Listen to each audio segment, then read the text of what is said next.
the symbol of authority is the police. So young people, naturally, by their instinct, the way they do things, they hate police. They just don't like them. Moreover, when you have those that have got questionable, because some of them really, they have challenges. They don't want the police to come near them. But what they are going to do to you and I could be very, very devastating. Sometimes you don't report these things. You live with them for some time.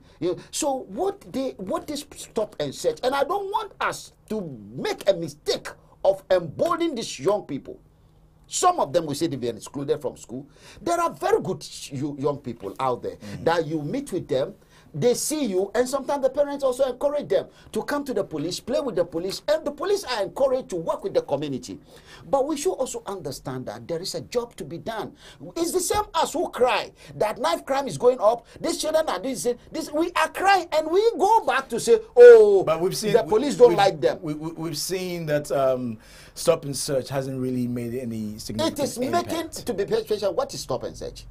It's making an impact. If it's not making, about 2 weeks ago, is it a week ago, Camberwell, a child was killed. Some people just like that, start killing themselves. Then another place. It's like fire everywhere. What are these children becoming? Terrorists? So what we are saying is that, just say something. Let us do something here. Our young boys and girls, particularly the boys, to be precise, we are losing them, and it's a phase they are going through. Don't let us embolden them and call them the victims. They are not the victims. If we save them, we rather put them in prison. And there is, the last time you were interviewing someone on this platform, they said, I am aware it's 5 years imprisonment when they catch you with a knife. The one that was stabbing, did they use a handkerchief to stab him in Camberwell? Is it not knife? These children are carrying the knives. All right. They are killing, for God's sake. Okay. They should be arrested. We're going for another break. When we come back, we will look at stories trending across the continent of Africa and read a few of your messages that's coming through. We'll be back shortly. Africa, oh, Africa, oh, my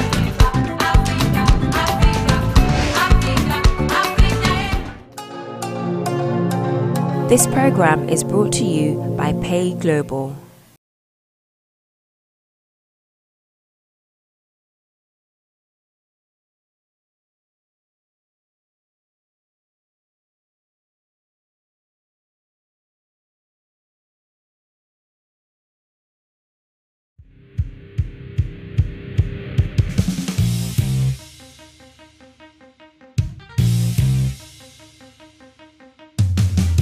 Your client is in serious trouble with the richest man on this state who practically owns everything and everyone. I'm sure you have a lot of sorries to say. I'm sorry for not calling you. I'm sorry for paying attention to my job only. I'm sorry for not calling you to find out how you felt about it. If you look closely enough, this is not even Ghana. What I want to know is that the people from Accra are not going to be a problem. As far as I'm concerned, I just want to tie up all the loose ends. We need to be extra careful. We can't trust anyone. I have a bad feeling about what we did. We need to make sure that there's a contingency. Aren't you going to say anything? Your mission was just to get rid of me. If I was here to kill you, you wouldn't see me coming. Start talking! You realize we didn't need your help anymore, so you went behind our back to sabotage us? You have no idea who you're messing with. So what is happening? What am I missing here? What happened that night? I haven't seen you in months, and that's the first thing you're concerned about? Would it be a terrible idea if I kissed you?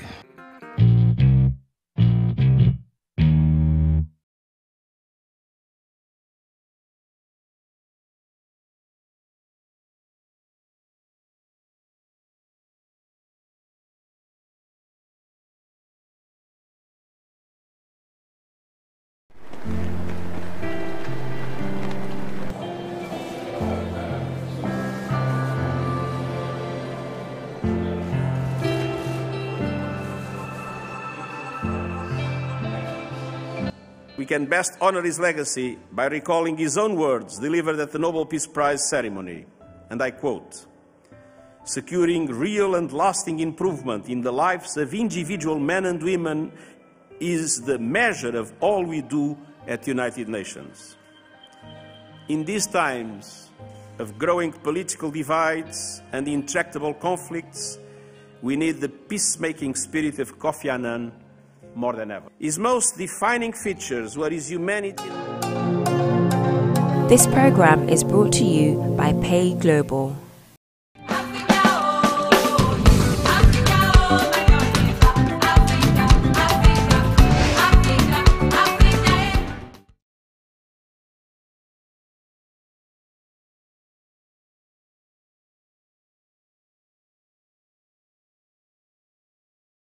Africa after Brexit. What does this mean for Africa, or is it too late? That is our main topic of the day. In the studio, we have Priscilla Nwekpo and also Kofi Ali here with us to look at our stories. If you want to join us, join the discussion, you can do so. Go onto our Facebook page, GNTV UK, on our Facebook, or our Talk Africa page as well, and leave your messages on there. You can also listen to us live on Sky Channel 0185 on GN Radio. Okay, now let's move across to the continent of Africa. Look at some of the stories trending across that continent. And we move to Ghana. We start with Ghana. The Member of Parliament for Tamale North, Alhassan Suhunyini, wants the Akufo-Addo government to facilitate the construction of a national center of worship for other religious groups in the country. Of course, this comes after the president said that he will facilitate a land for there to build a cathedral in Ghana. So let's take a quick listen to what the MP had to say. You see, this is not a decision by the Christian community. It is a decision of government to give them a national cathedral. Maybe when they finish, they will give us to a national mosque. And they will give the shrine worshippers to a national shrine. They don't have to wait for another faith to ask. Just like they have taken this decision to dash a national cathedral to the Christian community. We expect them to do that. It should not be about another faith asking.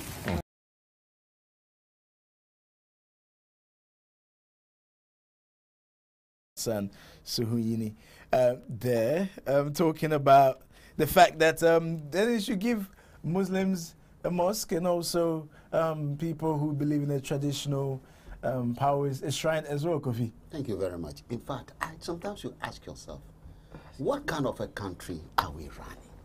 Are we losing our priorities for God's sake? Look, I had my degree in University of Ibadan. Nigeria. Let's specify that. And University of Ibadan, we, the students, at a point in time, we left the academics and were fighting over mosque and church. The mosque was built. Before the building of the mosque, the land, you see the way they designed the land, this way and that way. So the mosque was this way. And this is where the Kaaba is, the east, the Mecca. And that side is the land of the Christians. So the Christians build their church, and the Muslims have money, and they build their mosque this way. And at a point in time, the Christians' land come in front of the mosque. So the Christians decided to put a cross there. So it's like the Muslims are praying to the cross, and the Muslims say, you shouldn't remove the cross. They left the academics like they are doing in Abuja now.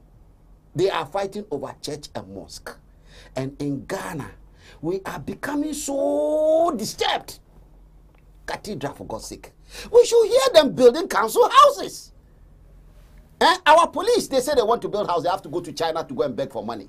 We don't have money for education for children, free education. And here we are, hospitals, you go there, people are dying. That, if we have a Christian community, we have Muslim community, and we have the so-called those who don't believe in all their shenanigans because they are better important. We also have our community. What should be done is the Christians should be building their churches and the Muslims build your mosque. At least religion should not be allowed to come into national political concerns. Has there been the president? And that's the question this one is asking. If you give them one, you give us one, and you give everybody one. But Kofi, this is not being built with taxpayers' money, though, is it? How? Where is the money going to come from? Well, according to the General Secretary of the Christian Council, that the president is only to facilitate land for the cathedral to be built. So it's not coming out from government coffers. But let's look at it. If you want to build your church, remember, if we go into this church building, so-called cathedral, they have built one in Yamoussoukro, is now an edifice. Who will maintain it, them or us? Government facilitating, let them get there. Are we saying the so-called Christian council, that big council in Ghana, cannot be able to get their own land wherever they want the land and build their land. And then they need the president to leave important things to come and be facilitating that for them. Don't let us haggle with words. We are told the amount is here. We are told the amount they are going to God state is putting in. So we are, look, we have a serious problem. How much is state putting in? I need to go and check it. About 500 and something million. But, no, 50 something million. But dollars, not cities. What we are saying here is that, right? What we are saying here is that the state should have washed its hands of it. Let these people do what they want to do. It is better because we said freedom of worship, religion. Everyone must have a right to worship the God the way they want to worship. Our constitution was very clear about that. But our constitution didn't say the president of the states must lead in building a shrine or a church or a mosque for a particular group. And to me, I think it's over the top. Look, we've been hearing this long ago. During the time of President Kufuor, we had people who said why Ghana is in the problem where we are today is because we have not built a place for God. So we should go to the middle of Ghana, center of Ghana. Everybody say, where is the center of Ghana? To go and build a church. Bring Priscilla in here. Priscilla, what is this? And this one is activating especially when it comes to, you know, Africa, you find it very difficult separating religion from politics. From business of government. I think it's not just a matter of separating religion from politics. We're highly passionate people who we're extremely sentimental in everything, and sometimes we don't seem to understand separating issues one from the other. We muddle it all up and it becomes one big unnecessary fight. Much as the call by the lawmaker there is, you know, it's a fair call, it's a just call, but where do we stop? You know, we can't now say let's provide, because when we're talking, we pull up the traditional worshippers, they each have their own shrines, for instance. So are you going to now create that for every single worshipper that has a different shrine to a different god? Because they have different gods that they deal with. And then we've got the mosque situation that he wants a mosque to be built. Fair enough. But are we going to build that in Accra too, and for which, or are we going to take it up north, or you know, how are we going to do this? My understanding is that the land was, unfortunately, these were judges' quarters, and they've been moved elsewhere, and they're having new properties being built for them, whilst the land will now be used for this cathedral that's being built. I know that in every country, depending on what their religion is, there is always, you know, that central, as we have, you know, in the United Kingdom here, we have the Palace of Westminster, which includes the church. If you go to Saudi Arabia, obviously their religion is, you know, Muslim, so their mosque is central. You have all of that in different countries, subject to what, you know, their religion is. If they have chosen, on the other hand, to have a cathedral that is central for that, then I appreciate that they're a secular state because, you know, they have both religions in existence and others. But if that is what we have to be mindful, in as much as I agree with, you know, as I've said, the lawmaker, his call is fair, it is just. But where do we stop? That's the problem. Where do we stop? The issue here is the funding, Kofi. And I'll be very grateful if you can find me the figures, how much it's going to cost, because from what I gather, it is the church that will fund this. And also the church are saying the judges being moved from their residence to another location, they will have to pay for the okay, so the church are paying for the move and for the new building. And that's what they're saying. Okay, so let's do something here. You know, in this country, like I've always said, which people may, we have the head of state as Her Majesty the Queen. And the church that is opposite Westminster Abbey. You see, the Queen as the head of state, who is not elected by anyone, you understand, all these facilities is under her.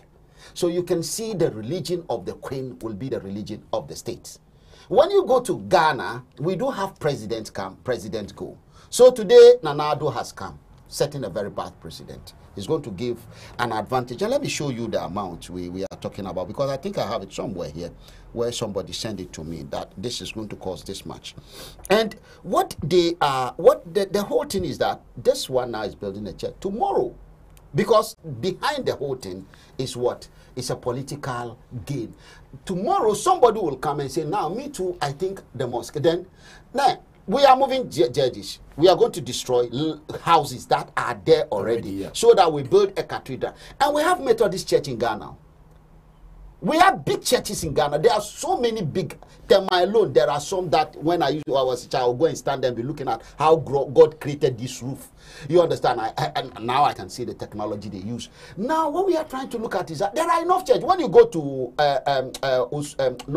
this area, Asylum Dam, there's a big cathedral there. We used to play the one where that's our Boy Scout. So the question is that why do they want to take it near the government house?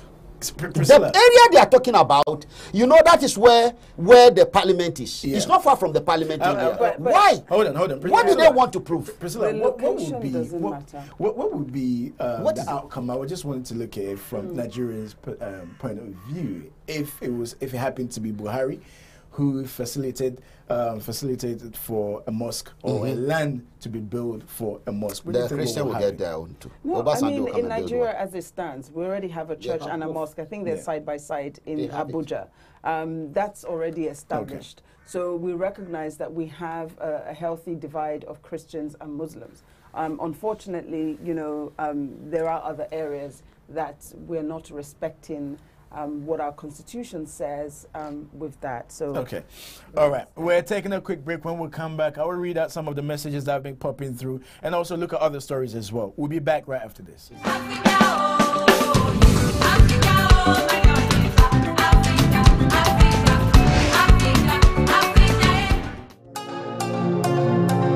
This program is brought to you by Pay Global.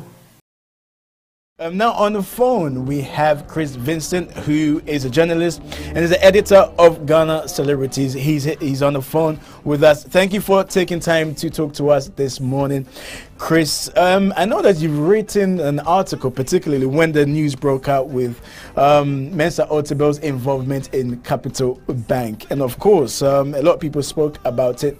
I want to hear your take on this particular story, though, with Duncan Williams, what he had to say with regards to Christians not judging him, because according to the Bible, you should not judge. First of all, I would like to point out that Ghana, you know, he gets it wrong by saying Ghanaians or Christians do live under the laws of God or the Bible. Ghana is not a theocracy. We are not in Saudi Arabia. Ghana is a democracy. We live under the Constitution of Ghana. We have the 1992 Constitution that guarantees freedom of speech and expression. Beyond that, we have the International Covenant of Civil and Political Rights, which Ghana is a signatory to. Article 19 guarantees the same. We have the African Charter on Human Rights, which says, you know, every person within the jurisdiction of the Charter has a right to freedom of expression and to disseminate his opinion within the law. So for you to come and say, look, every Christian, and this is a large percentage of Ghanaians. This is a country with a large number of people being Christians, saying that every Christian ought to shut up and not comment on an issue of public interest or of national interest like this. That is, you know, a blow to the conscience of Ghanaians. It's him saying all reasonable people should not, you know, cry for accountability, because, you know, the person at the center of the whole scandal is one of his kind, like a man of God. And this is what people get away with in Africa. All you have to do is clothe yourself in this absurd immunity of being a man of God, and that's it. You get away with things. So first and foremost, we are not in a theocracy. Ghana is a democracy. People have constitutional rights, and we are not going to go into what the Bible says Christians ought to do and Christians ought not to do. The Bible also says Christians ought not to get themselves involved in these things. Mensa Otabil is a Christian. What was he doing, you know, at the bank? He wasn't there preaching. So what he did was not in any way in connection with his religious doings or religious work. He was on a frolic of his own. He was somewhere trying to make money with a bank, which has gone bad. And people have a right to actually ask questions. People have right to say, you know, state authorities ought to do more. People have right to say the government ought to, you know, hold them accountable, or Ghanaians ought to see some sort of accountability. But then, in fairness to Duncan Williams, he did say that people should refrain from making judgments unless they know the full details as to what exactly happened. When has it ever been that Ghanaians only comment on issues that we have full details about? How do you, and what do you mean by full details? This program is brought to you by Pay Global.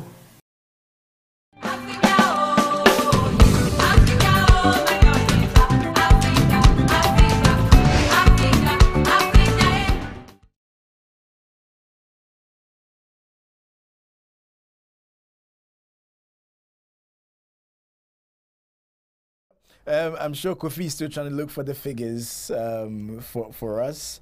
Apparently, the government will make some form of contributions to the building of a new cathedral in Ghana.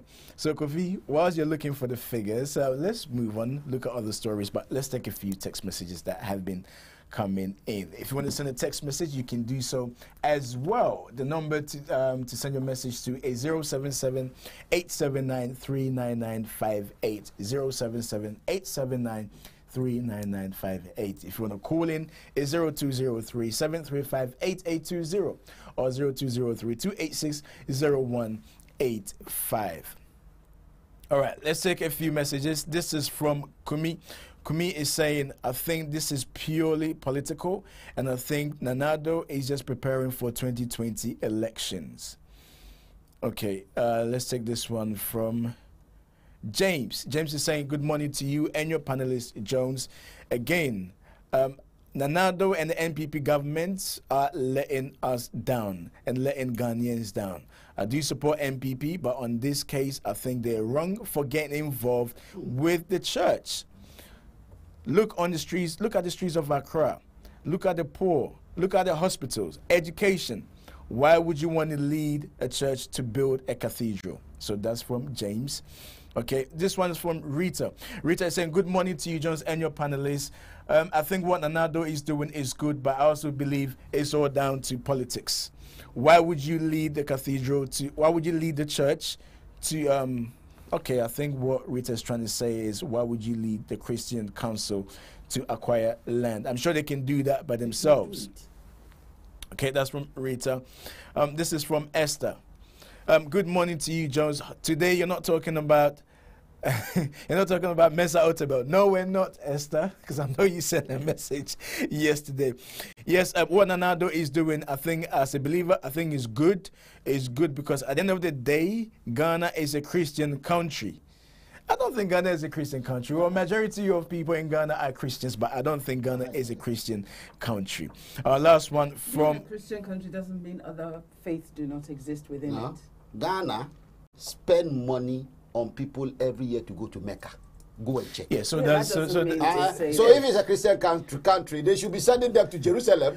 Well, okay, let me take one more. So let me take one more. Muslim country? No, it's a secular state. The majority we have for now. We used to be. All right, this is from Samson. Samson is saying, I've been talking about this. I think it's a wrong move from the president.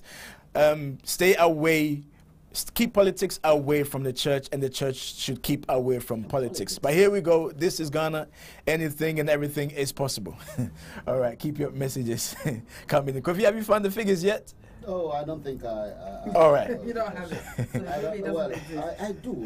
Okay, all right, let's move on. Don't forget, you can also send in your messages. You can go onto our Facebook page, GNTV. You can leave your messages on there as well. All right, now let's move on. Let's move over to Nigeria. It has been reported that police in Nigeria say they have arrested 57 men over the weekend on suspicion of being gay, as displays of same-sex affection are banned in the West African country. The police raided a hotel in the main commercial city of Lagos, where dozens of people, mostly men, were attending a party. Of course, we know it is illegal in Nigeria.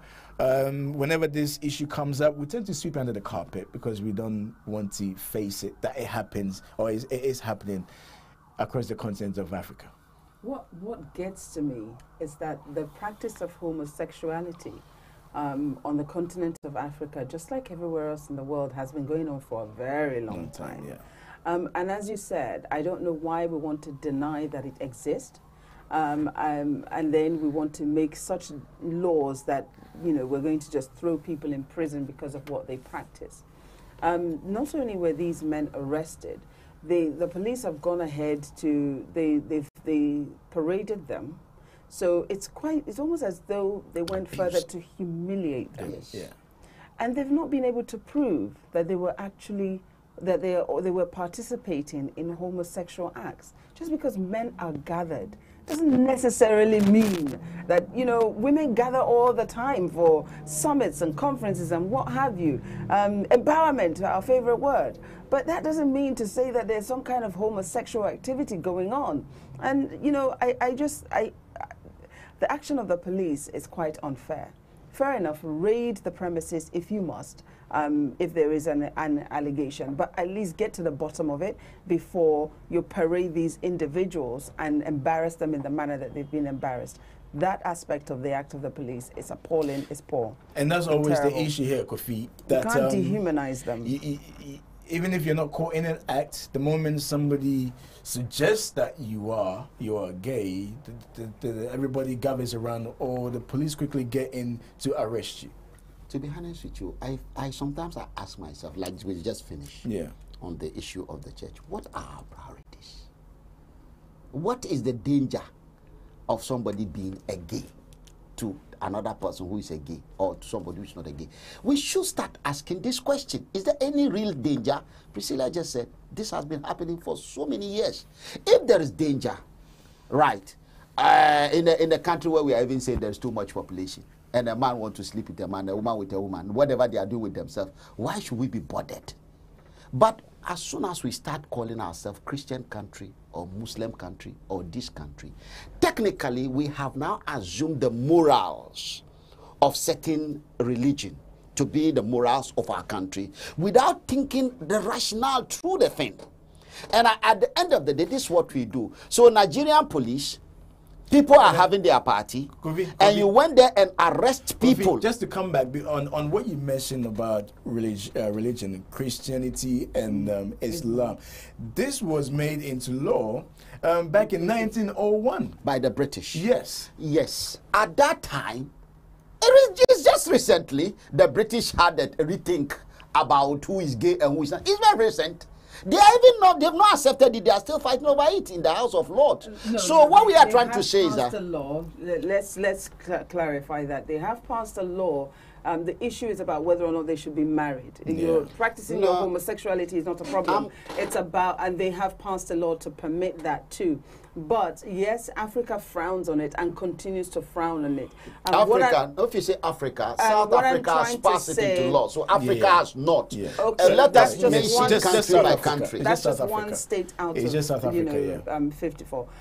So they have a right to decide for their state whether or not they want to allow the practice of homosexuality.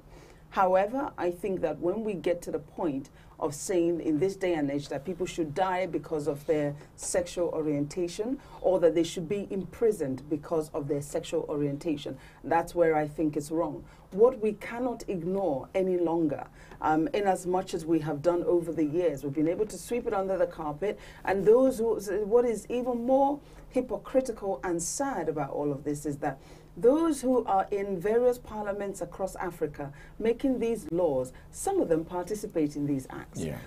So what the reality and the truth of the day is that we can no longer pretend it doesn't exist. But so let us look for a better way to deal with it, because what we cannot forget is that whether they're homosexuals or they're lesbians or they're LGBTQIY, whatever it is, they are human beings, and their rights also have to be protected. We may not like the conduct, we may not like the act, but you can't take away their lives. You can't take away their freedom just because of their sexual orientation. We need to look at that. Nigeria needs to revisit this law.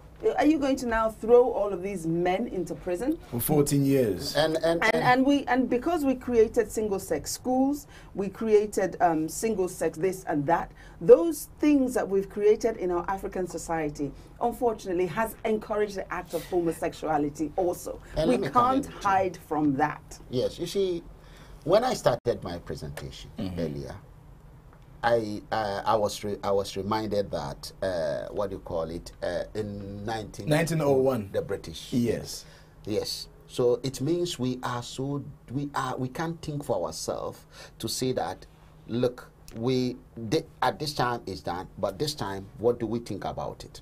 So what we are doing is that, are we saying that because British did it, it's the only way? No, they have a problem at the time. They want population growth. Now they've changed. They don't want population growth. So and then now the world has changed and they've seen things differently. In our case, we have people. Is it not just down to their rights? Well, you come to well, there is more to this issue. Population growth is very important. When you have a country or a society where people are dying, production of children is very, very important to replace the dying. You know, and in the past, you can see there are so many things that kill people: wars, diseases, famine, and so on. But now the world has moved on. So things that will encourage more children may be a secondary thing now. That's is the way I look at this challenge. Okay. However, when you have a country where a senator in parliament traveled to Chad or is in Niger and went to marry a girl under the age of 12, a senator, a lawmaker, and he feels that is morally right, but being a gay is morally wrong, and they sat in the parliament and passed a law, then you start asking yourself, what kind of people are these? And that happened in Nigeria. Yes, that the women have to come out to say that senator must resign. He says he's not resigning because what he did is right in this. And these are the set of people who sat there and think through the gay issue. And then they made a law. And the police, idle police, are going about. People are having a party and you arrest so many people. What kind of country is this? And you see, but then the law is there. The law must be carried out. The senator you're talking about now is maybe Senator Yerima. Oh, thank you. You even know his name too. I don't want to mention his name. But what I know very well is that everybody knows him. What I want to do here is that we need to wake up at this level. And I have to wake up right now, Kofi, because I need to go on a break. Otherwise, we get cut off. We're taking another break. When we come back, we will talk more.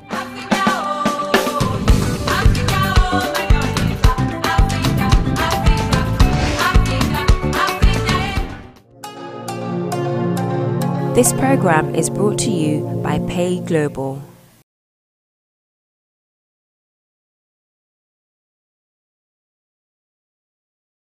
Need fast, safe and secured money transfer?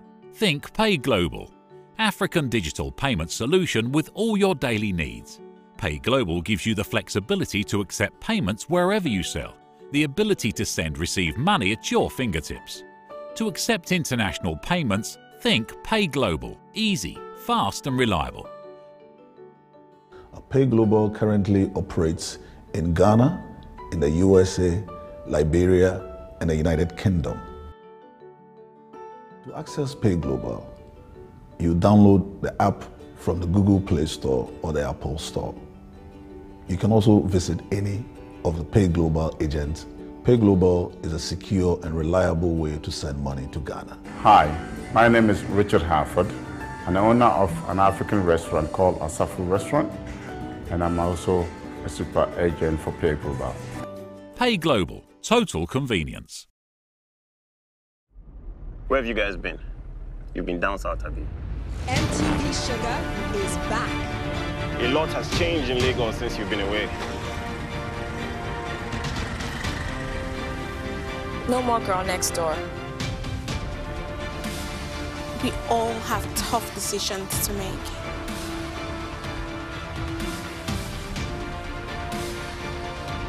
But will we make the right decisions?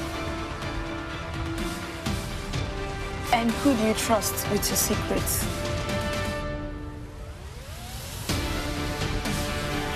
You have got to do whatever it takes. Nothing stays the same forever. Welcome back to Lagos, guys.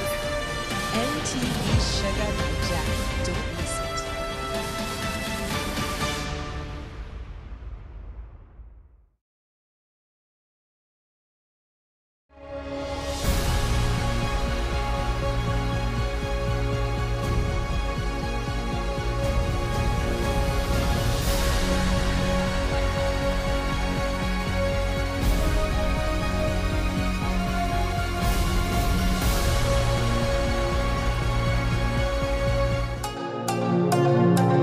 This program is brought to you by Pay Global.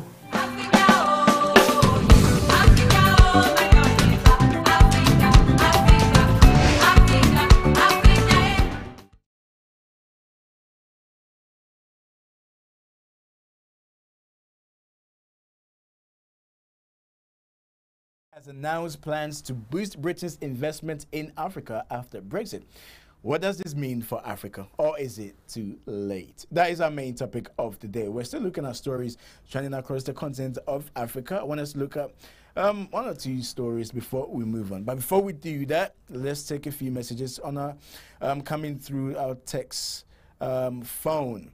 This is from James. James is saying the issue of gay and lesbianism in the continent of Africa, it's about time that we move on from that.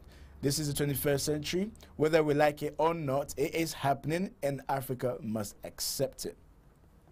All right, this is from Rita. Rita is saying, I think the problem here is religion. Religion, religion, religion. I'll say again, because religion teaches that being gay or a lesbian is wrong. And this is where Africans cannot separate the law from religion. Okay. All right. Keep your messages coming in. You can also go onto our Facebook page, GNTV UK, and leave your message on there. This story is a very interesting story. The British government have been accused of threatening a close ally in increasingly bitter diplomatic tug of war over the fate of a tiny strategic little island in the middle of the Indian Ocean. I think you touched upon this the other day, Priscilla, yesterday. Yeah. A dispute over the Chagos Island, home to the U.S. military base on Diego Garcia, is being portrayed by some as an indication of Britain's warning influence on the world stage following the Brexit vote. So I think prior to you touching upon this, a few months ago, we spoke about it as well, in which people were removed of the island, and only for Britain to give it to, they loan it to the US for them to use it as a military base. And now it's gone to The Hague. I mean, it's shocking when you look at the history of this saga. So Britain goes to this island, which belonged to Mauritius. Yeah. They forcefully remove the indigents of that island and take over the island, the days of empire. Take over the island and, displace those who were on this island, or, send them to Mauritius and what have you. And then they now, as you said, loan the island to the US to build a military base. Fair enough. But then, the argument has been going on for a long time. Mauritius are saying, look, we want our island back. Britain says, okay, no problem, we'll give it back to you when we're done with it. So over the years, the conversation has gone on, and they've been saying, we'll give it back to you.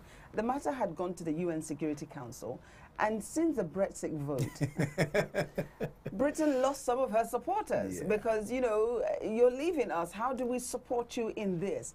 Previously, they have been standing with them on the issue. And it was Germany and France. Obviously, they abstained. They didn't know which way to go. But the ultimate vote was that the island should be given back. Mauritius won this particular one. And the matter has now been taken to the ICC for a legal opinion on it. And Britain are angry that it shouldn't have gone to the ICC for a legal opinion, and that they have said they will give back. And what is the problem of Mauritius? But it's just that you've not given them a date as to when you're going to give them back their island. And I don't understand how you can question what their problem is when you've not set a date for which the island will return back to them, and now you're questioning why they should be taking the matter further, or why they should be demanding that you do what is right. I've always said this, the days of empire, slowly but surely, it is coming to an end. You cannot continue to keep possession of other people's goods and expect them not to demand it back. Yeah. Ethiopia is demanding back, their artifacts that we're taking. Nigeria is demanding back their artifacts that we're taking. Mauritius are saying, give us back our island. You are saying you want to leave the EU, but you want to take everything out of the EU that you believe is right for you. I mean, there has to be a compromise at some point. And there needs to be a realization by the UK that we can't, the world is evolving, and you know, some wrongs needs to be right, and it can only be right when you give back to people their rightful, what they rightfully owned, and you don't continue to tell them you will give it back when you're good and ready. I mean, that in itself is an insult, isn't it? Well, and just to follow up on what you're saying, Kofi, it has been reported that the former Foreign Secretary Boris Johnson actually made a personal phone call to the Mauritius president asking him to back down from this particular case. Yes. You see, I think we are wasting, to me, our time. First and foremost, this in the first place was taken by power. And it's only power that will take that thing back. You can go to all the court in the world. We remember the case of Falkland Island. The empire is no more. No, it's not about empire. Falkland was not about empire. Falkland, if you go to Falkland, Argentina is looking at that land, they will never go there. Let us stop the jokes. I don't believe, look, there was a time a president of Nigeria, Sani Abacha, when they started putting pressure on him, he said, look, why are you wasting your time? I took this thing by power. Anyone who wants to take it from me must come by power. That's the African continent, and things are different. I'm going to that yes. issue you are talking about, Diego Garcia. Remember, Americans have got their base there right now.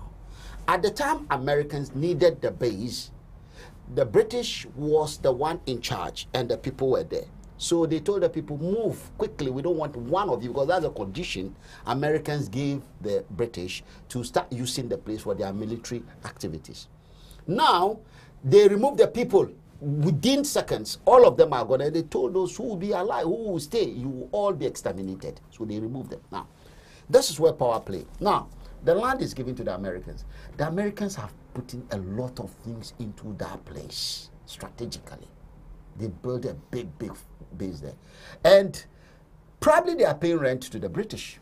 Yeah, because it was loaned to Probably they are paying rent. Loaned to the or there might be a kind of understanding. It was loaned and to then now the Mauritius who said they want to get that thing back. Are they getting it back? The Americans have not left, they are there.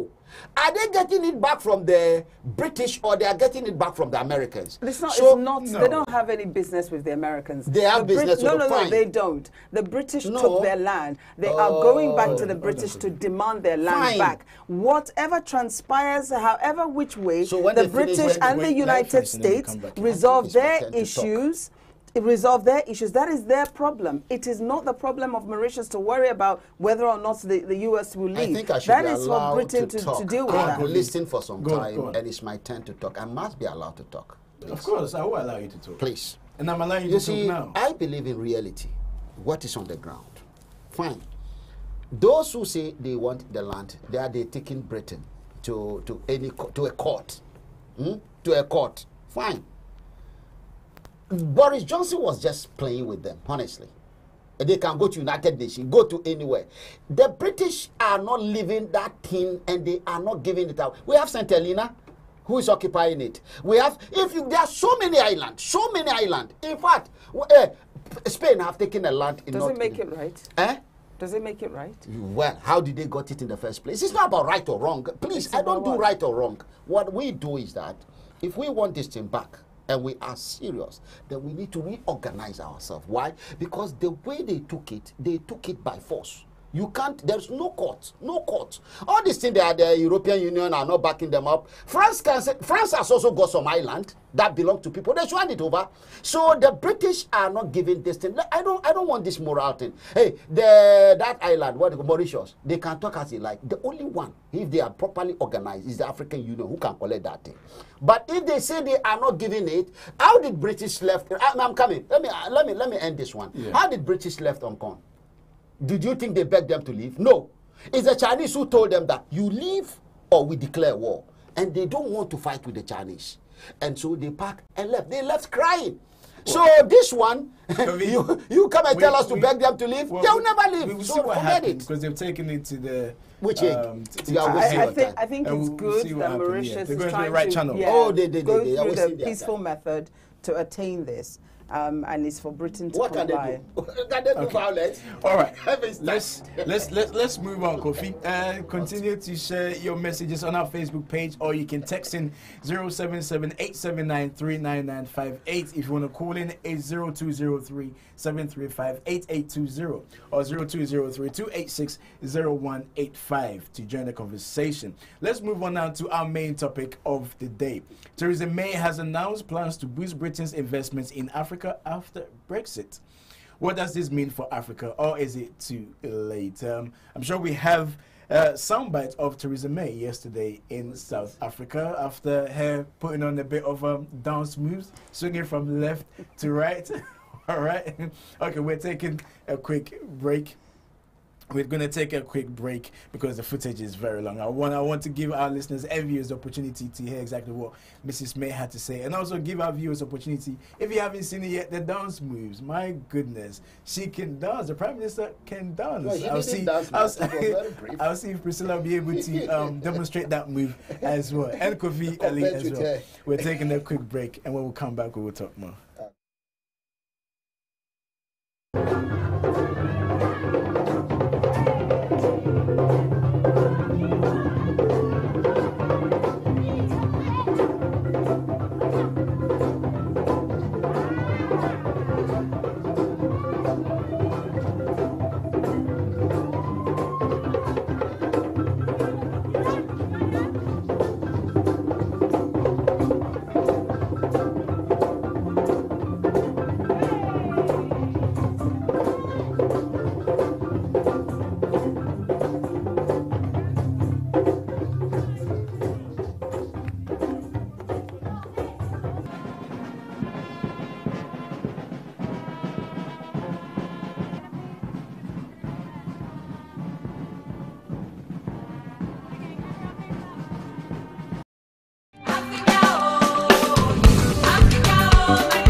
This program is brought to you by Pay Global.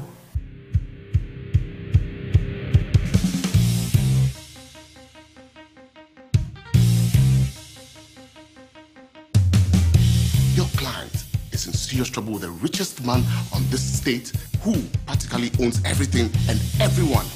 I'm sure you have a lot of sorries to say. I'm sorry for not calling you. I'm sorry for paying attention to my job only. I'm sorry for not calling you to find out how you felt about it.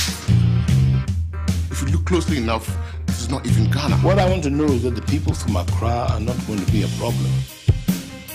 As far as I'm concerned, I just want to tie up all the loose ends. We need to be extra careful. We can't trust anyone. I have a bad feeling about what we did. We need to make sure that there's a contingency. Aren't you going to say anything? Your mission was just to get rid of me. If I was here to kill you, you wouldn't see me coming. Start talking. You realize we didn't need your help anymore, so you went behind our back to sabotage us? You have no idea who you're messing with. So what is happening? What am I missing here? What happened that night? I haven't seen you in months, and that's the first thing you're concerned about? Would it be a terrible idea if I kissed you?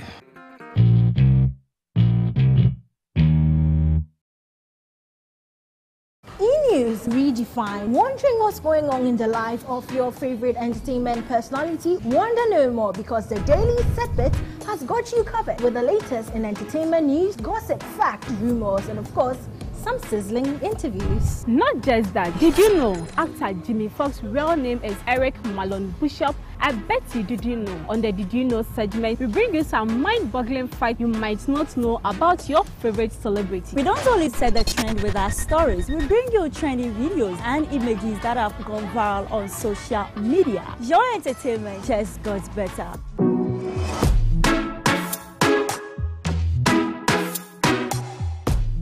This is Cooking Africa.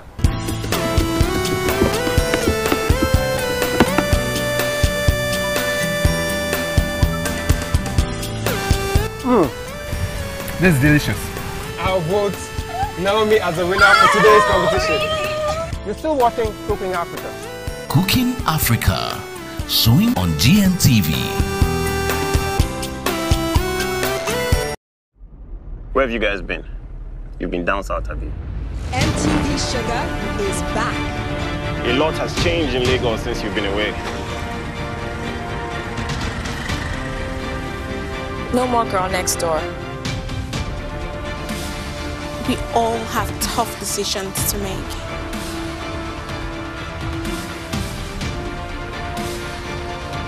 But will we make the right decisions? And who do you trust with your secrets?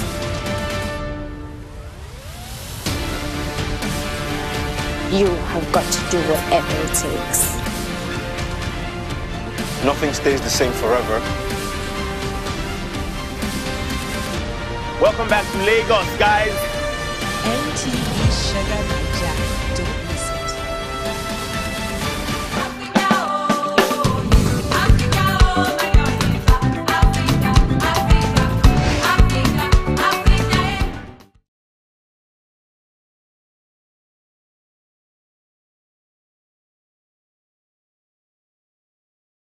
Investment in Africa after Brexit. What does this mean for Africa, or is it too late? As I did mention before we went on break, let's take a quick listen to what the Prime Minister had to say while she was in South Africa. Because the challenges facing Africa are not Africa's alone. It is in the world's interest to see that those jobs are created, to tackle the causes and symptoms of extremism and instability, to deal with migration flows and to encourage clean growth.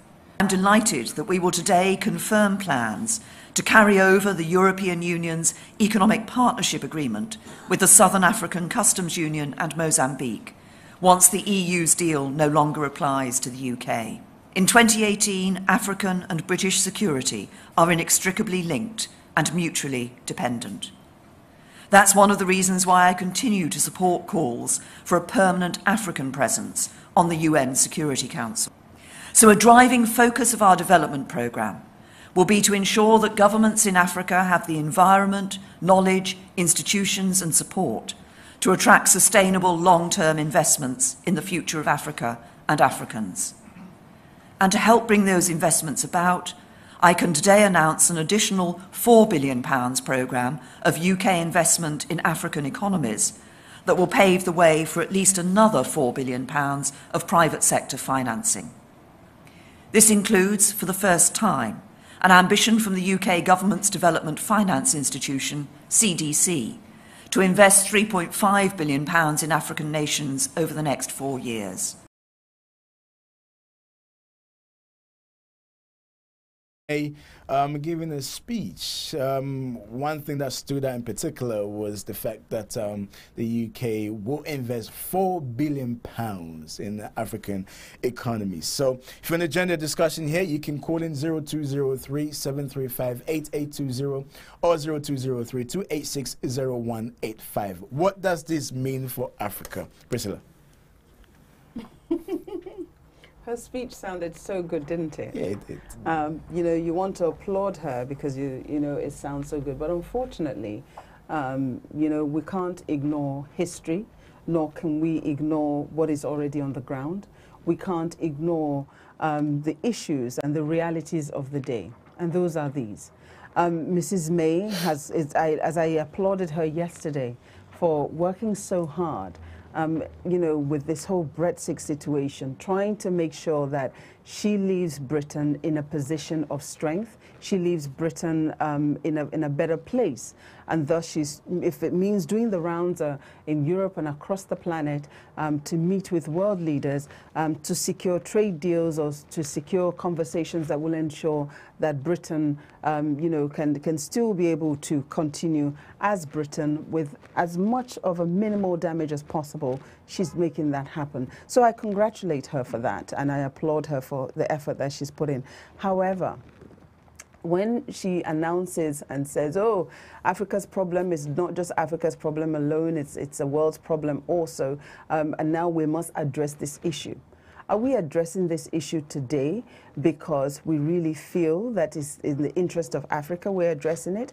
Or are we now saying we must address this issue because the EU are now about to break, because of the influx of migrants. And Italy is now saying, listen, if you don't do something, we are no longer going to keep taking in these migrants, and we need to do something about this situation. And France is saying, no, no, no, you must hold on to them. And Hungary is saying, we're not having anybody coming to our country. And Britain herself has already said, because of the migrant issues, we're pulling out of the EU. Let's not pretend, and let's not say it as though as usual, we're back to the beautiful bride, where we're just going to, pretend that that's where all our problems are and we're going to dump it. The reality of the day is that 4 billion pounds, it's a drop in the ocean. What is that? Already as it stands, UK-Nigeria trade stands at 3.4 billion. Yes. So when you say you're going to invest 4 billion pounds in Africa, it's a bit of an insult. You're talking investing 4 billion pounds in a market of 1.2 billion people. No, UK trade with South Africa is 4.3 billion. That's South Africa, but Nigeria is 3.4 billion. Okay, maybe it's gone up now because the recent stats that I have was 2.1 billion Nigeria. DFID reported recently, as I think that was in June, that it's 3.4 billion. Okay. Yeah. So, when you now announce we're going to invest 4 billion, it's like, wow. Across African economies. Across 1.2 billion people economy. And I think mainly she was talking about Nigeria, South Africa, and Kenya. These are the powerhouses across the continent. What I think is also quite appalling in all of this is that we speak about the trade as though it's such a huge amount of money. I think the trade that goes out to Nigeria at present, if I'm right, it's about 300 million. When you consider that the trade is standing at 3.4 billion and the aid that you give is 300 million, and now you're saying you're going to turn that aid money around into trade. I mean, come on. Unless we're not paying attention, it doesn't make sense. It's not as though it's going to make a huge difference or that it's going to benefit so much. And I think that if we're trying to measure the impact of this supposed aid funds that has been going into Africa, can we really measure to say that all this while, my lifetime, as it were, and many others, that this money has been going to Africa? Can we measure that? How far have we gone with poverty reduction? Because Nigeria right now has suddenly, according to the figures, overtaken India to be the most poorest place on the face of the planet. And all of it sounds so good on paper, but I think it's back to the usual slave-master relationship, and I don't think it's going to be hugely beneficial to the people of Nigeria or to the 1.2 billion market. It's quite an undermining of that market, in all honesty. Kofi? Yeah, I've been listening and I've been quiet. Yes. You see, I really empathize with Mrs. Theresa May. Seriously empathize with her. To start with, she is for Remain in the first place. Yeah. For those who knew what she didn't take any side. An opportunist that was waiting for her time. And when it came, she grabbed it. All she wants to do in her life is to be counted as the prime ministers of this country. Her legacy. That's all she's interested in. Because when you listen to what she's saying and what she's doing, what they are doing about this Brexit up and down, left and center, you just know they are only playing and fiddling with time and the intelligence and mind of people. And those who know what is happening are laughing. For God's sake, going to say you go to Africa to go and sign some billions of trade, and then we sit down and laugh at that. Hello, what is he going to sign? Did you hear? Economic partnership agreement was initiated by European Union, not by Britain. Together 28. So together 28, they've gone to all these countries and signed whatever they are going to sign, right? On behalf of the United Kingdom, right? Then you said you are pulling out of the EPA, of European Union. So automatically, when you pull out of the European Union, you have pulled out of the EPA. Yeah.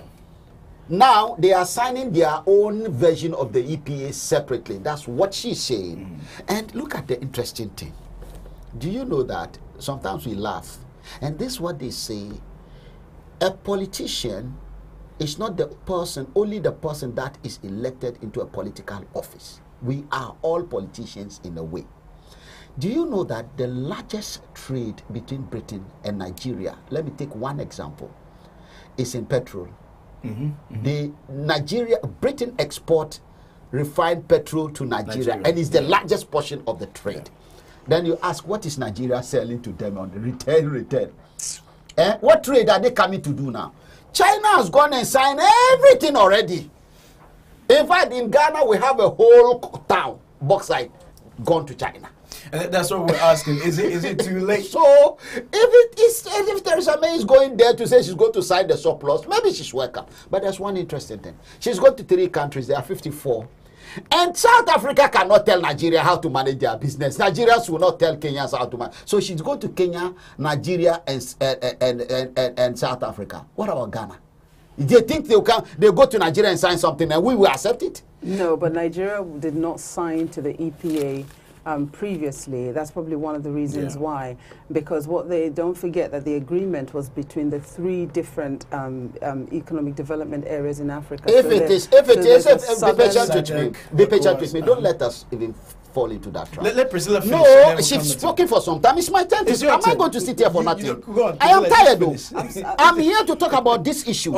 And when the opportunity comes, I'm not allowed to. Priscilla comes here more in a week than I do. I just come today and I'm not allowed to talk. Relax. Priscilla, just finish up so we can Kofi. I was just trying to clarify. She was clarifying. Yeah. It's okay. So you are done. Okay, Kofi, continue. Let me talk, please. We want to hear you talk. Nigeria is not ECOWAS. And that brings in the issue of our attack in Ghana. Nigeria is not ECOWAS. We need to learn to tell them. We are working by a common law, and that law must be clear. If there's no law, you can't just fiddle into our place. We'll beat you and send you to where you come from. Nigeria is not ECOWAS. All right. ECOWAS is 15 countries. All right. South Africa is not SADC. I'll come back to you. Kenya is not. We're taking a quick break. When we come back, we'll talk more, and Kofi Ali will give him the opportunity to clarify and continue what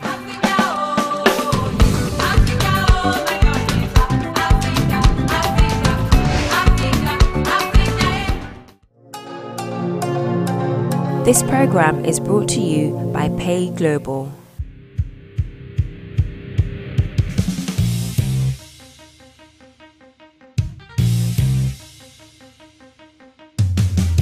Your client is in serious trouble with the richest man on this state who practically owns everything and everyone. I'm sure you have a lot of sorries to say. I'm sorry for not calling you. I'm sorry for paying attention to my job only. I'm sorry for not calling you to find out how you felt about it.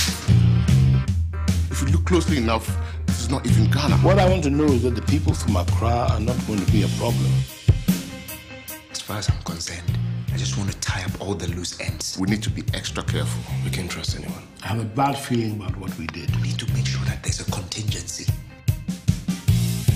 Aren't you going to say anything? Your mission was just to get rid of me. If I was here to kill you, you wouldn't see me coming. Start talking. You realize we didn't need your help anymore, so you went behind our back to sabotage us? You have no idea who you're messing with. So what is happening? What am I missing here? What happened that night? I haven't seen you in months, and that's the first thing you're concerned about? Would it be a terrible idea if I kissed you?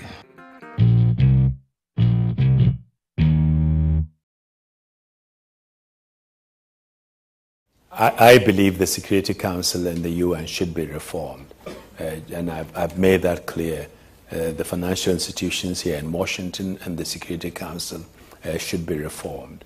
As Secretary General, I propose the creation of 5 to 6 additional permanent seats, not with vetoes, because it's indefensible that today Latin America doesn't have a single permanent seat. India, with almost a fifth of the world's population, doesn't have a seat. Africa, with 54 countries, doesn't have a single seat, or Japan, for that matter, the second largest contributor. On top of that, today you have emerging nations, including your own country, which are becoming quite powerful and influential. And I think we need to reform the Council for other regions and other powerful countries to feel that it's fair in terms of representation and in terms of democracy. If it is not done, the Council is going to come under stress and pressure. Instead of collaboration, you may get into destructive competition where some will begin to challenge or ignore council decisions. The structure today reflects the realities of 1945. The world has changed and the UN has to change. We have to adapt.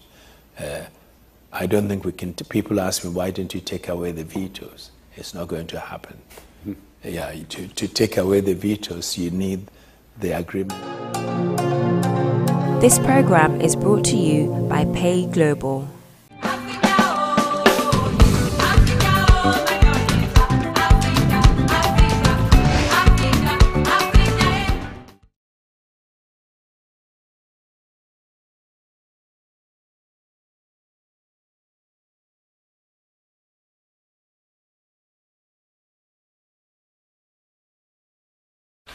I have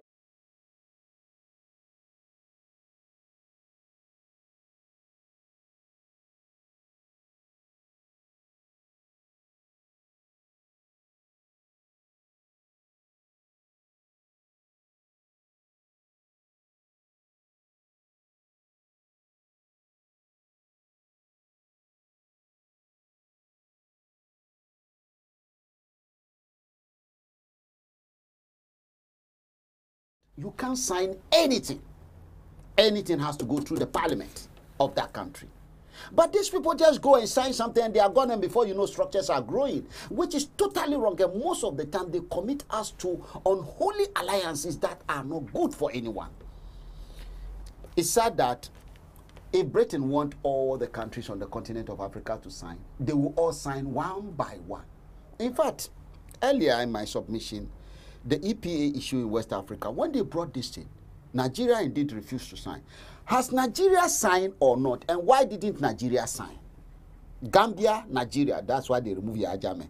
Gambia, Nigeria, and Mauritania say they are not signing. And Nigeria made a case. Ghana has signed. Burkina, all the remaining 13 ECOWAS countries, they've signed. And they didn't do the thing at the regional bloc. The purpose initially was at the regional bloc. But when they got to the regional bloc, they realized that without a parliament to sit down, directly elected by the people, to be part of the negotiation and come up with a concrete position, that will not be binding. So they started going from one country to the other. France gave instruction to all her French-speaking countries, sign quickly, they all signed. And moreover, most of the industries in those countries belong to France anyway. When they went to Ghana and Liberia and Sierra Leone, those ones signed. When they went to Nigeria, Nigeria said they are not signing under President Buhari. And when they asked them, why are you not signing? They say, hey, we already have a very huge number of unemployed people here. The agreement you are asking us to sign means when something comes into Togo, import into Togo, it will go to all the remaining 15 countries.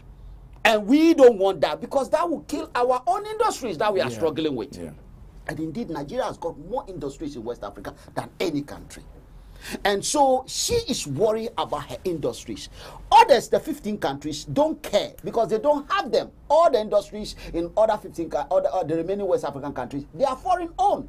So Nigerians have got more industries owned by Nigerians. So they have a problem. Now, this is where the whole thing is. What we are expected to be doing is to sell raw materials, things like crude oil, directly to the Europeans, the European Union. We sell rubber. You know, Liberia, they produce rubber.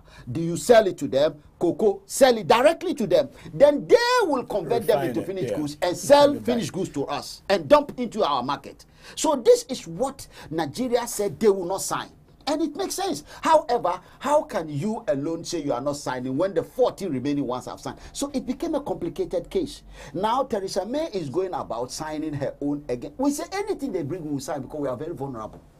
If they like, they should even come to say they need slaves. We are ready. So the problem is we must find a way. How can Theresa May say that the people crossing into Europe is the problem she's going to solve? That's not their problem. It's our problem. We need to deal with it. We are not clearly we're not dealing with it, Kofi. But I want us to look at Africa's trade volumes to do with the EU, China, US, and UK. So with the EU, Africa trades with the EU to the sums of 305 billion US dollars. China 188 billion, US 53 billion, and the UK 36 billion. So now I actually read somewhere from one economist saying that Nigeria trading with the UK will not benefit Nigeria. Nigeria will be more than it will be more beneficial to Nigeria trading with the EU than just the UK. Well, that if you ask me that, whether we trade with the EU or we trade with the UK, which one is beneficial? What benefits are we looking for in this trade? That's what you're asking. What are we selling to them and what are we buying from them? So are we saying that because EU has got a larger market? Yeah. Yeah. So, and remember, all these things we are talking about are behaving like countries. Are we also behaving like a country? Or we are behaving like a bunch of banana republics? So what I'm looking at here is that they are coming with a common front. If it is UK, clearly, and UK we should stop underestimating this country. That's the head of the Commonwealth, very powerful country. They use the leverage from the Commonwealth to position themselves. Nigeria doesn't have that advantage. Ghana, that is our advantage because we are the full soldiers. So what we want to do, if you are talking about we trading with them, there used to be a time African Union started signing agreements, but African Union is weak. So we need to look for a better platform. That is the vision of the founding fathers. For Britain, maybe that's why Theresa May has taken the initiative to target the big economic countries across the continent of Africa. When it comes to trade, it's always about the numbers. Yes, it's about the numbers. It has, you know, so the reason why it is stated that the trading with EU will be better for Nigeria is simply because of the numbers. Yeah. You know, you can't compare a 65 million market to a 500 million market. Yeah. It's not comparable. And that's what the issue is. It's not about who has power and who doesn't.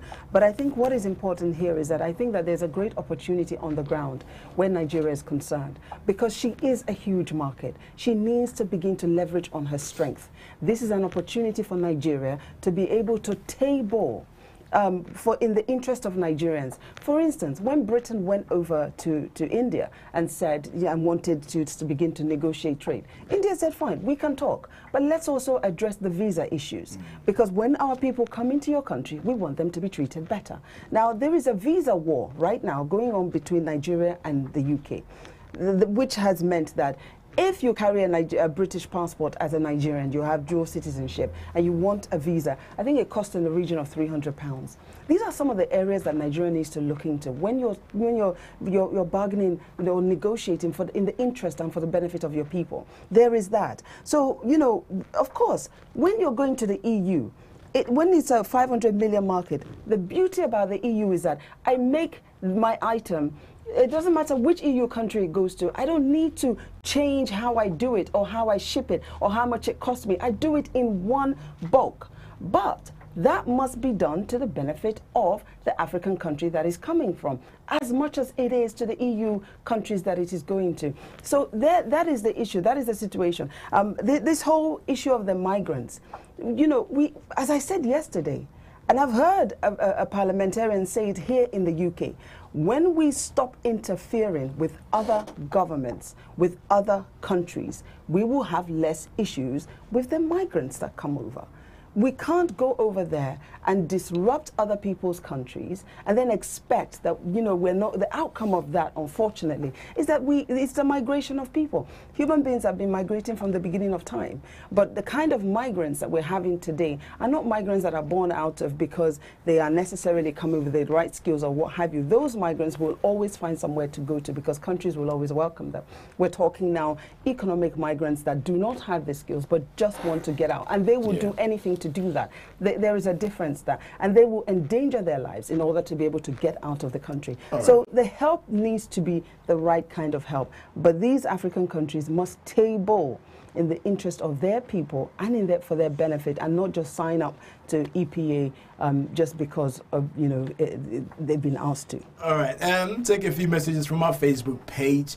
This is from Stephen. Stephen is saying, perhaps Mrs. May can get some fishing rights in Africa. It looks like the UK fishing is being chased away from the French coast. UK picking another fight with the EU. They are doomed to lose.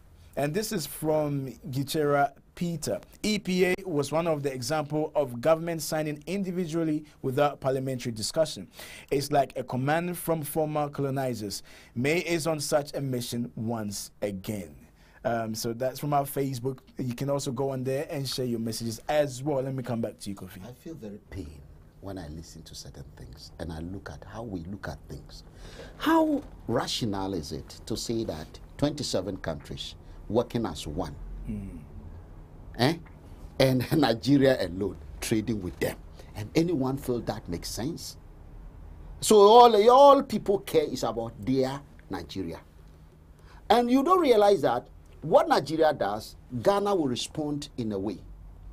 Ghana will want to take advantage of the situation better than Nigeria. Maybe Togo too is going to do her own, and that one will do her own because we are individuals. Yeah, but then when it comes, be patient with me. When it comes to be trade, patient it's all with about the me. numbers. Intelligent people realize that. Look, when you talk about EU, you have 27 countries. For Yes. God's sake, let us understand the dynamics here. Of the 27 countries, when you put their population together, you have 580 million people. See, to put, and they have one authority. One or whatever they do, that one authority speak for all, so that kind of conflict internally doesn't come in. In your case, we are so bold to say that it's about number between who, and what are we selling to them? And let's look at trade. Trade is about two things. Bold to say that, and I will. Let me quickly finish. Why isn't she going to Togo if it's not about the numbers? Why aren't they heading to Togo? Why is she not going to ECOWAS? Why is she not going to ECOWAS? It's ECOWAS Nigeria. With ECOWAS, you have 350 million people. Let us talk about that. In 2016, this is according to the World Bank, statistics show that Nigeria was Africa's largest economy and is set to overtake the United States as the third most populous country by 2050. It's going to overtake who? United States. What? Nigeria is what? He's going Let to me listen to that question. Third most populous country by 2050. Third most populous country. It means have more people. Yes. What is the population of Nigeria? 150 million. 180 now. Now, United States is 300 million. Yeah. By 2050, it will overtake the United States. And is that be patient. Okay. Are we interested in people just for the sake of number of people, or we are interested in quality? All right. Okay. So let's we've come to the end of the show. We say thank you to our guests, Kofi and Priscilla, and to our listeners and viewers. We'll be back here tomorrow. Until then, have a good day. It's goodbye from us. Talk Africa.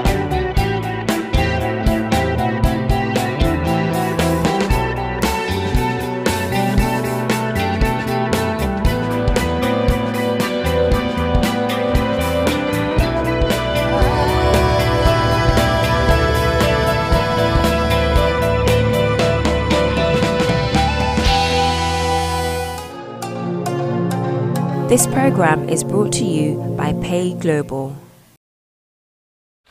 I have already thanked Prime Minister Theresa May for not only coming to South Africa but bringing us rain, much needed rain. Once again, we thank you for bringing this rain. We're extremely honored to have been also presented with a gift, the bell of the SS Mendi, the bell that adorned the ship that sank in the English Channel.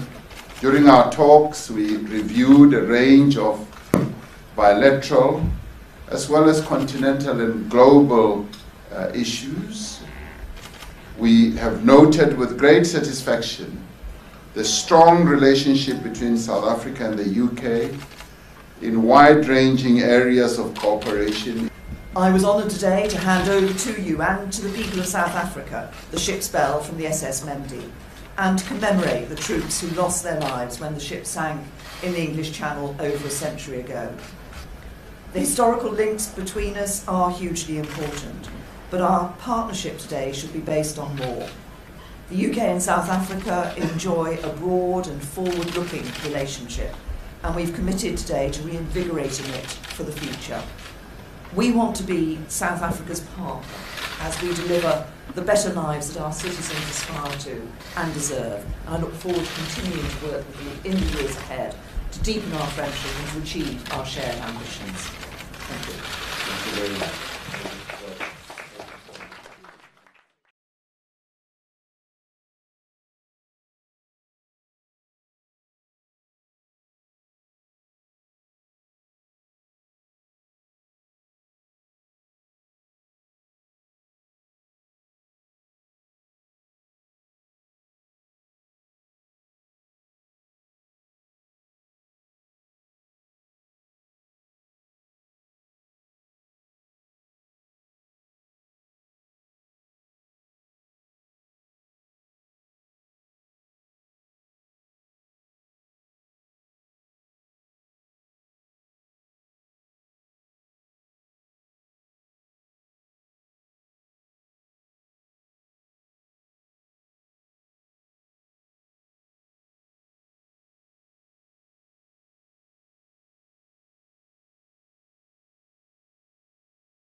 serious trouble with the richest man on this state who practically owns everything and everyone. I'm sure you have a lot of sorries to say. I'm sorry for not calling you. I'm sorry for paying attention to my job only. I'm sorry for not calling you to find out how you felt about it. If you look closely enough, this is not even Ghana. What I want to know is that the people from Accra are not going to be a problem. As far as I'm concerned, I just want to tie up all the loose ends. We need to be extra careful. We can't trust anyone. I have a bad feeling about what we did. We need to make sure that there's a contingency. Aren't you going to say anything? Your mission was just to get rid of me. If I was here to kill you, you wouldn't see me coming. Start talking. You realize we didn't need your help anymore, so you went behind our back to sabotage us? You have no idea who you're messing with. So what is happening? What am I missing here? What happened that night? I haven't seen you in months, and that's the first thing you're concerned about? Would it be a terrible idea if I kissed you?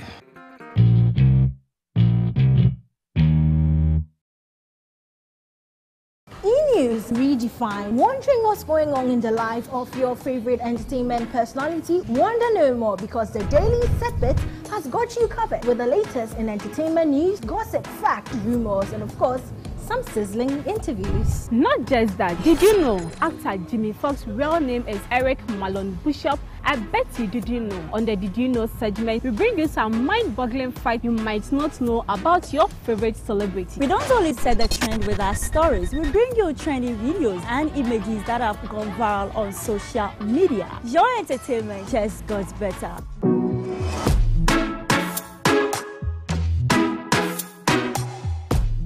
This is Cooking Africa.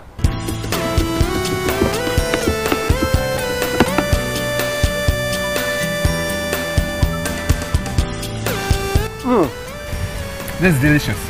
I'll vote Naomi as a winner for today's competition. You're still watching Cooking Africa. Cooking Africa, showing on GNTV. Where have you guys been? You've been down south, have you? MTV Sugar is back. A lot has changed in Lagos since you've been away. No more girl next door. We all have tough decisions to make.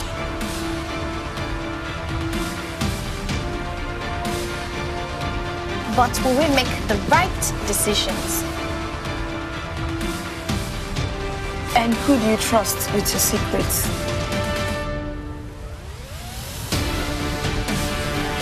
You have got to do whatever it takes.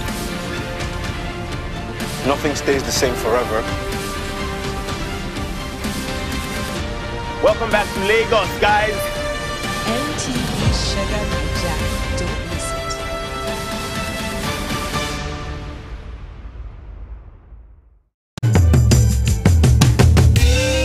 We heard banging. What if I lose my license? Why would Albert need to know anything about this? I'm watching a video of Michelle and Ade in Lagos. 417! That's the number of times I called you! Amy, do you really want to get married? Where's your wedding ring?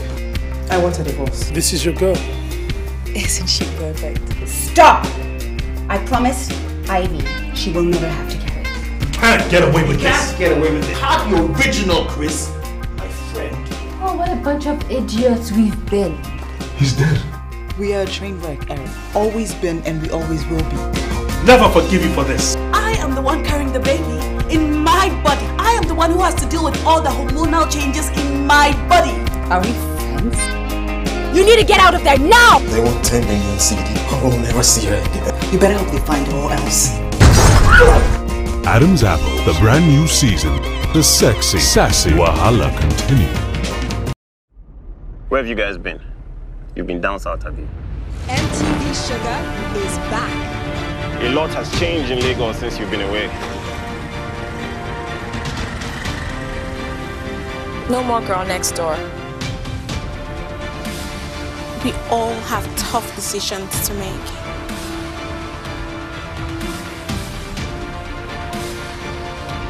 But will we make the right decisions? And who do you trust with your secrets?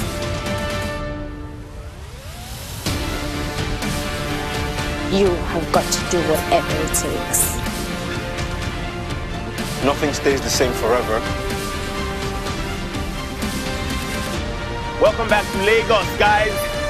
MTV Sugar Naija. Don't miss it.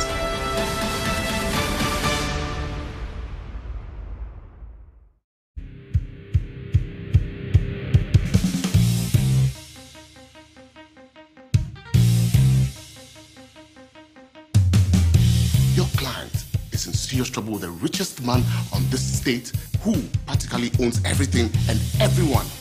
I'm sure you have a lot of sorries to say. I'm sorry for not calling you. I'm sorry for paying attention to my job only. I'm sorry for not calling you to find out how you felt about it. If you look closely enough, this is not even Ghana. What I want to know is that the people from Accra are not going to be a problem. As far as I'm concerned, I just want to tie up all the loose ends. We need to be extra careful. We can't trust anyone. I have a bad feeling about what we did. We need to make sure that there's a contingency. Aren't you going to say anything? Your mission was just to get rid of me. If I was here to kill you, you wouldn't see me coming. Start talking. You realize we didn't need your help anymore, so you went behind our back to sabotage us? You have no idea who you're messing with. So what is happening? What am I missing here? What happened that night? I haven't seen you in months, and that's the first thing you're concerned about? Would it be a terrible idea if I kissed you?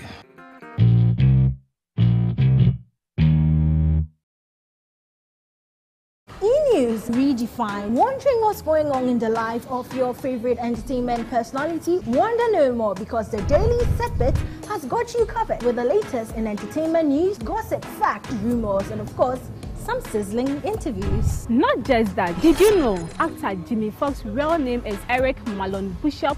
I bet you didn't know. On the Did You Know segment, we bring you some mind-boggling facts you might not know about your favorite celebrity. We don't only set the trend with our stories, we bring you trending videos and images that have gone viral on social media. Your entertainment just got better.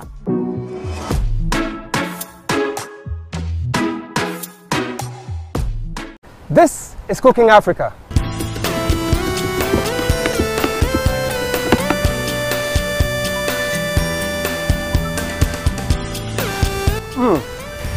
This is delicious.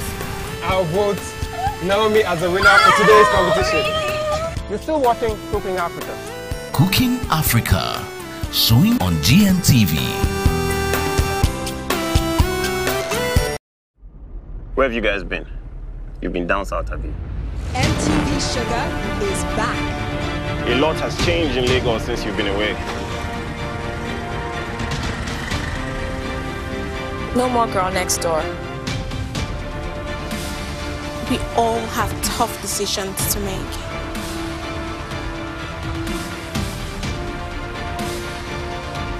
But will we make the right decisions? And who do you trust with your secrets?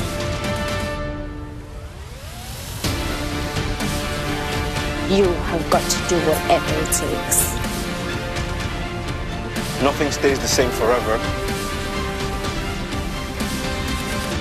Welcome back to Lagos, guys. MTV Sugar Naija. Don't miss it.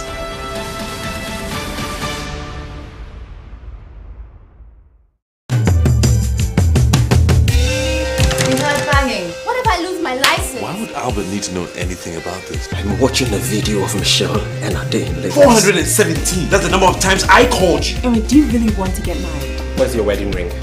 I want a divorce. This is your girl. Isn't she perfect? Stop! I promised Ivy she will never have to carry it. You can't get away with this. Can't get away with it. Have the original, Chris.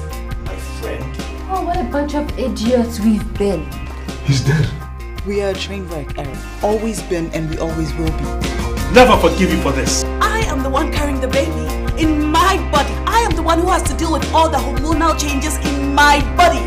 Are we friends? You need to get out of there now! They won't turn me on CD. I will never see her again. You better hope they find all else. Adam's Apple, the brand new season. The sexy, sassy Wahala continue. Where have you guys been? You've been down south, have you? MTV Sugar is back. A lot has changed in Lagos since you've been away. No more girl next door. We all have tough decisions to make.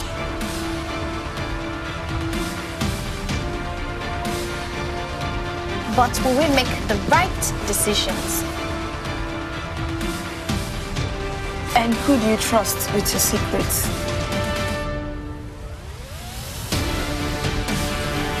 You have got to do whatever it takes. The health issues, which is very dear to your heart. Very, very dear to my heart. I've had a family member battle with mental health for 20 years, so most of his adulthood has been him battling with mental health, and it's a 2-year cycle. When the symptoms step in, it takes sometimes up to 3-6 months before you realize that there's a problem. Then you get medical aid, that's another maybe 6 months. Then recovering, that's maybe another 6 months. Then you're fit for 6 months. So then because you feel you're fit, you're going to stop taking the medication because you think you don't need it anymore. Then as soon as you stop, it starts again. And sometimes some of the medication takes up to 4 months to kick into your system. So that's a 2-year cycle of your life. To me, it bothers me a lot because I feel like a lot of people's lives are just gone down the drain because of this condition. You said that you're a Christian, a believer.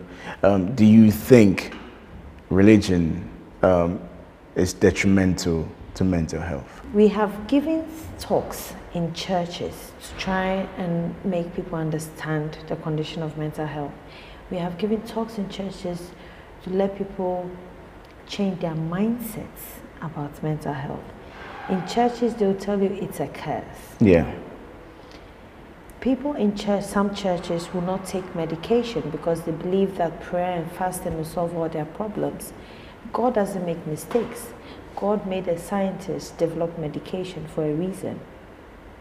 Even in the Bible, Jesus needed to use things from the earth to heal. He didn't just speak healing for somebody. So we have the things here on earth to enable us to achieve the things that we want to achieve. I strongly believe in prayer and fasting. I fast every week. I pray every day. And I know where my help comes from. I know my help comes from the Lord and the Lord only. However, if I was sitting in my bedroom just reading my Bible morning to evening and not going out there to work, I would not be where I am today. Should religious leaders be also held accountable for the lack of awareness to do with mental health? Yes. Yes. They pick and choose what they want to speak to their audience about. And another thing that I find about churches in our side of the world is instead of helping you to understand the Bible the way it is written, they are forcing you to accept their way of interpreting the Bible. Yeah. They want to dictate to you. Now let me tell you just a typical example. So recently, a friend of mine said, oh, I wanted to go to Dubai. I bought my ticket to go to Dubai, but then my pastor said it's an Islamic country, so you shouldn't go there, so I've cancelled my booking. Why? Just because it's an Islamic country and you are a Christian, you shouldn't go there at all. Do you see the kind of mindset? So they're creating their own world in your head. Then they might as well not go to school. They might as well just be in your church and listen to what you have to say to them. I would not go to churches like that because your main purpose is to draw me closer to the Lord, to help me to understand what the Bible is saying. You are not supposed to dictate to me or help me make my choices. Just teach me to be wise in my choices, but don't tell me what to do. I mean, across the continent, the president of Rwanda, Paul Kagame, has tried to, no, I wouldn't say attack churches, but trying to put things in order. Why do you think, in Ghana especially, the government has failed, or it looks as if they're not able to more or less hold churches accountable or regulate the church? I know we have the Christian, is it the Christian Council in Ghana? But then again, if you're not part of the Christian Council, then you're not regulated. Okay. When was the last time you came to Ghana now? Last year. Last year? Yes. When you drive on, let's say, a stretch, how many church billboards would you see on that Loads. stretch? Now, how many world issues billboards would you see on that stretch? Not that many. People are using churches as a business. It's commercialized. People want popular people in their churches to draw more people to their churches. Now, I would love for the government to even give them a curriculum. Okay, October is World Mental Health Awareness Month, Breast Cancer Awareness Month. Teach the people in your church, because clearly they have your attention. Clearly they are following what you have to say. Teach them on world issues. People don't even know what is happening in the world because it's church. People can debate about pastors. People can tell you what one pastor is doing, but they can't tell you who the president of Togo is or who the president of Ivory Coast is. Or even they don't even know who our cabinet ministers are. So we're in a country that is church. My niece, who lives in England, the girl is 5 years old, came to Ghana and the first time, Auntie Debbie, why do we have so many church billboards? And then I started thinking, I've lived in England for 11 years. I don't even think I've ever seen a church billboard in Milton Keynes. Well, in Milton, well, you do see them here. You see them on buses, and yeah, you see them on billboards. Yes, you do. Yeah, not as much as. Oh, but in Ghana, it's serious. It's serious. So it's. I think you know, in every church, and also a lot of the churches, I feel like people are afraid of the man on top. What after all, is his church. You don't have an opinion. What he says goes. It's different here. Here, there'll be board members, there'll be trustees, there'll be committee members, and these people are not necessarily people that you control. They more or less control your decisions in the church. But there, you are afraid. And that is why a lot of people come out, and it's sad. Another thing is, a lot of pastors come out of churches to create their own churches. So it's like a kind of a replica of churches everywhere that you go. It just breaks my heart that they have the attention of the public, yet they are not using it to advance or open the minds of the public to other issues other than what goes on in the church. Let's talk a bit about your business. Now, off camera, you said put together an engagement in the US. Yes, you're telling us off camera. I just wanted to know that particular engagement. I know that you've also done corporate events, but I just I'm very fascinated about this whole trend now with regards to engagements compared to what happens in Ghana and outside Ghana. There must be a difference. There is a difference. I had to go to Los Angeles to put together a traditional engagement ceremony. I had to even, first of all, educate them on our traditional engagement ceremonies. What goes in, that is, so first you have to do, the families have to meet, they have to give a list. So are you telling me that they didn't have a clue? No. They didn't know anything? No. Okay. So that, and also, you know, in Ghana, every tribe is different. Yes. The way every tribe does their knocking, their engagement is all different. Like for instance, with the Gans, the men are not part of the crowd that accept the bride price. The men are in the living room, and it's the women who take it and then take it to the men to inspect and bring it back. However, I'm an Ewe, we Ewes, both men and women are in the crowd. So every tribe and how they do their engagements. So again, Ewes, we are allowed to do our engagement outside. Ashantis, you would have to do it inside. No matter how small the living room is, the engagement has to be done indoors. Ewes, we can do it outdoors. Okay. So there are all these rules and regulations and things you have to follow. So when they contact you, you first ask them, what tribe are you? What tribe is the man and what tribe is the woman? Then you do your research, you educate them, and then you start putting things in place based on that. So it's not as simple as it seems. And I'm also interested about the exchange of money. And what's been the highest amount that you've seen the groom give to the bride's family? Well, the thing is, what they give maybe behind the scene may be different. But usually with my clients so far, you don't give so much. Okay. It's just a token. Right. Nobody's trying to sell their daughter to anybody. So a lot of my clients really, they follow the normal tradition. So akonta seka, so what they give to the brother-in-law, it has never really gone beyond 200 cedis. Okay. But I can tell you that the groom can afford to give him thousands of cedis. It's just really a token. It's just following tradition. The bride, her envelope, I don't think I've ever had anybody put more than 1,000 cedis in there. However, I am sure the man gives the woman more than that. I'm sure he's given her tens of thousands to even put the engagement ceremony together. So it's just really a token, following tradition. Thank you very much for talking to us. Thank you for having me. I really enjoyed my time with you. Thank you.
is based on research lent home.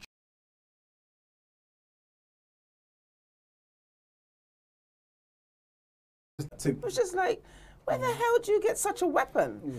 It was scary. And as I continue to say, I can't get away with a parking ticket. So how is it that these people are able to get away with carrying these weapons? Because they are not something that you can easily hide. So I just don't get it. I don't understand where there seems to be a broken link somewhere between being able to identify who these perpetrators are and, you know, prevention. There is a link somewhere that appears to be missing. I don't know where it is, but it is a huge problem that we need to stop talking and actually start acting.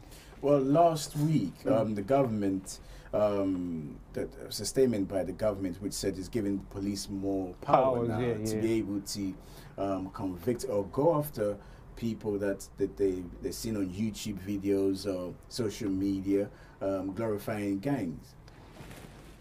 I think there is a link between